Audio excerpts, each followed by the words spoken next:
Le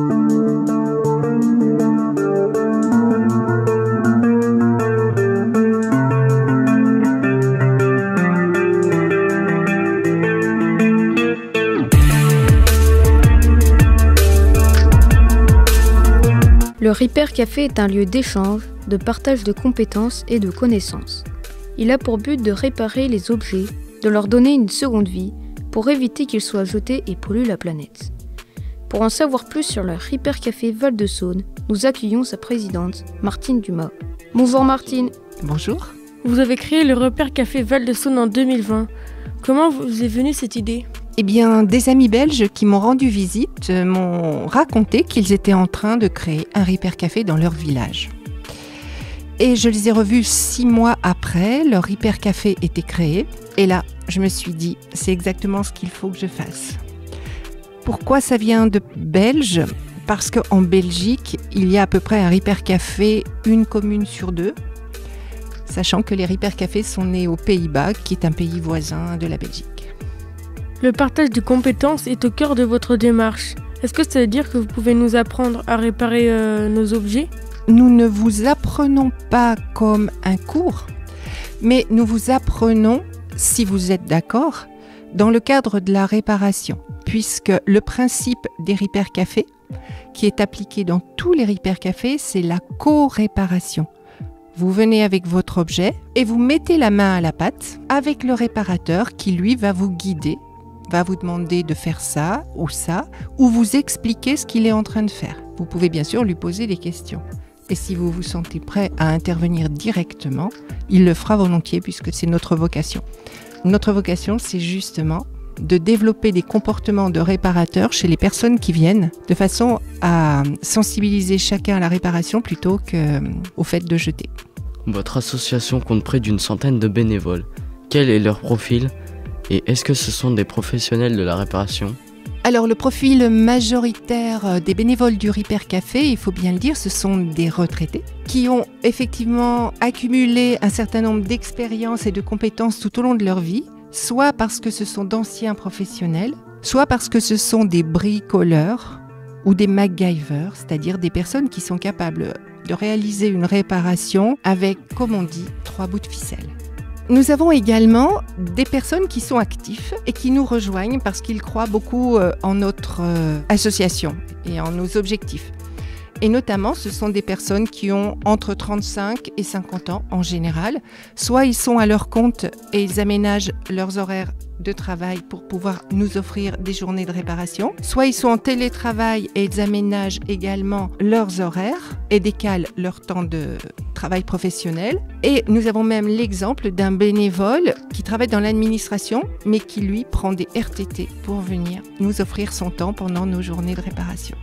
Lors de vos 3 premières années, vous avez réparé 8 tonnes de matériel. Quels sont les objets qu'on vous apporte le plus souvent ? Le plus souvent, il s'agit du petit électroménager. Si je dois pointer quelques objets, je dirais machine à café, centrale vapeur, aspirateur. Ce sont vraiment les objets majoritaires. Après, je peux dire qu'on répare tout, sauf les voitures et les motos. Quels sont les objets les plus surprenants que vous avez réparés ? Un jour, nous avons eu un poupon dont les yeux étaient tombés à l'intérieur de la tête. Et le réparateur est allé les chercher pour les raccrocher. C'est pas souvent. Ensuite, également un poupon où les bras et les jambes tenus par un élastique s'étaient décrochés. Même chose. Le réparateur a donné vie à ce poupon. Nous avons eu un jour un four qui était très très sale, un four électrique. Et Bernard, le réparateur, a demandé au monsieur ce qu'il faisait avec un four aussi sale. Parce que dans un four sale, on ne cuisine pas. Et le monsieur lui a répondu qu'en fait, il ne se servait pas du four, mais qu'il voulait juste le faire réparer pour pouvoir continuer à lire l'heure. Et puis, pour terminer, on m'a rapporté qu'un papy était venu avec son petit-fils de 3 ans, qui était tout triste, parce que son tracteur était cassé. Le petit a sagement assisté à la réparation du dit tracteur, et quand il était réparé, il était tellement content qu'il est reparti du repair sur son tracteur. On parle beaucoup d'obsolescence programmée.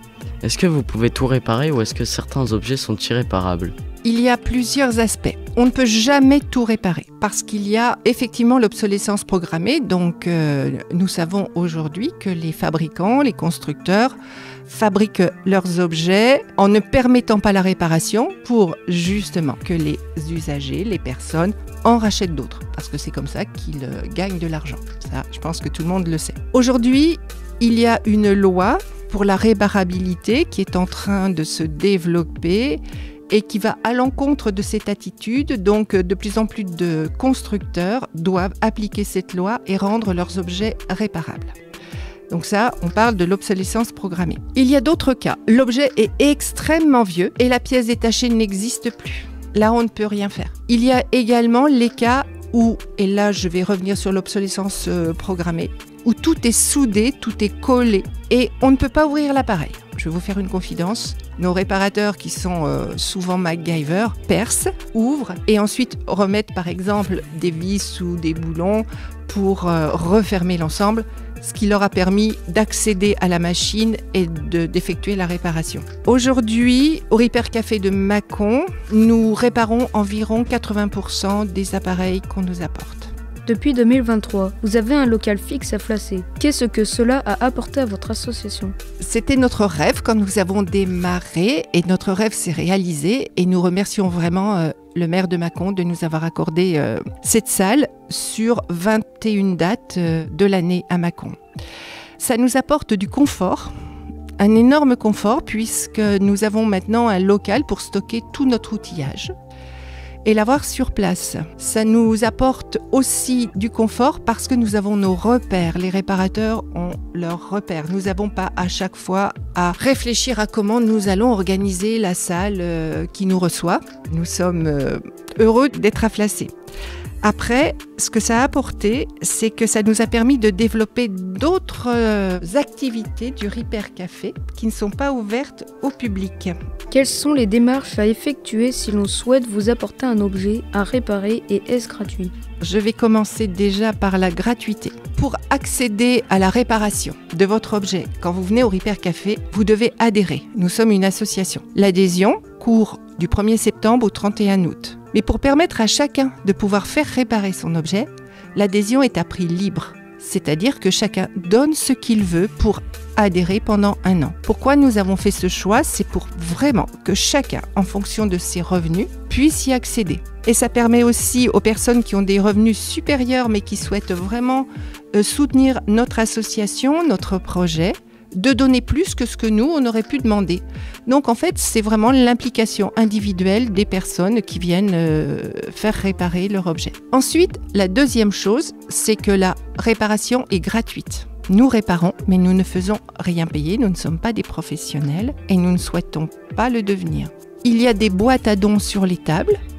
Les usagers, quand ils repartent, peuvent mettre une pièce, un petit billet dans une boîte. Nous ne demandons rien. C'est selon le bon vouloir de chacun. Les gens sont toujours très très contents.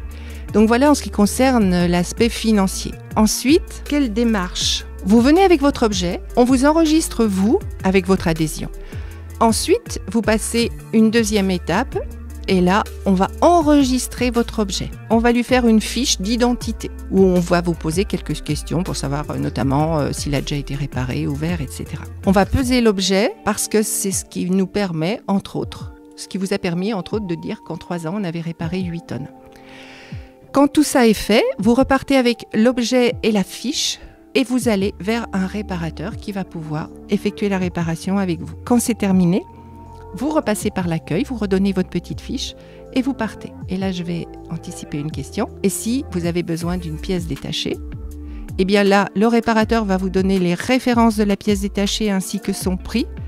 Ce sera à votre charge de l'acheter. Et ensuite, soit vous avez vu avec le réparateur que c'était tellement simple, vous dites « Ok, moi je ne reviendrai pas, j'achète ma pièce détachée et je vais pouvoir réparer tout seul chez moi. » Soit vous dites « Je reviendrai la prochaine fois avec la pièce détachée et comme ça on finira ensemble la réparation. » Voilà. Pour finir, quelles ont été les grandes évolutions du Repair Café Val-de-Saône depuis sa création?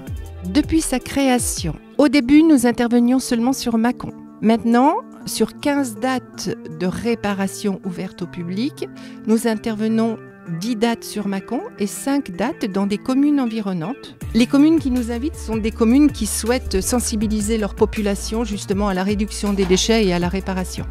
L'évolution, c'est que maintenant, nous nous déplaçons 5 fois dans l'année quand on nous invite pour organiser des sessions de réparation. Une autre évolution, c'est que nous accompagnons maintenant des créations de Repair Café, justement dans des communes qui souhaitent créer leur propre Repair Café. L'an passé, nous avons travaillé avec la commune de Toisset et 6 mois après, ils ont ouvert leur premier Repair Café. Cette année, nous avons travaillé avec la commune de Mézeria, toujours dans l'Ain, qui va ouvrir son premier Repair Café au mois de juin. Nous avons également accompagné la commune de Tournu pour mettre en route leur Repair Café. Dans les autres nouveautés, en interne, c'est-à-dire pas du tout ouvert au public, le Repair Café Val-de-Saône organise des sessions de formation entre nous pour les bénévoles, parce que tous les bénévoles n'ont pas les mêmes compétences, tous les bénévoles ont envie d'apprendre plus ce qu'ils ne savent pas. Et ce sont des formations très spécifiques quelquefois, comment utiliser un multimètre, comment diagnostiquer une panne, comment régler sa machine à coudre. Et on fait également aujourd'hui des formations sécurité en interne parce que quand on fait des réparations, on prend beaucoup de risques avec l'électricité et avec les personnes. Donc nous nous formons en sécurité justement pour protéger tout le monde, les réparateurs et les personnes qui viennent. Voilà quelques exemples. Et puis pour terminer, nous organisons des sessions de réparation que pour les bénévoles. Pourquoi ? C'est très simple. C'est parce que quand on répare pour le public, on n'a pas le temps de réparer nos propres appareils. Donc on a décidé d'organiser des sessions que pour nous, où nous réparons nos appareils. Et ce jour-là, nous accueillons également les associations qui ont des appareils à faire réparer et qui n'ont pas le temps de venir par ailleurs. Voilà l'ensemble des nouveautés depuis que nous existons. Merci à Martine Dumas, présidente du Repair Café Val-de-Saône, d'être venue répondre à nos questions.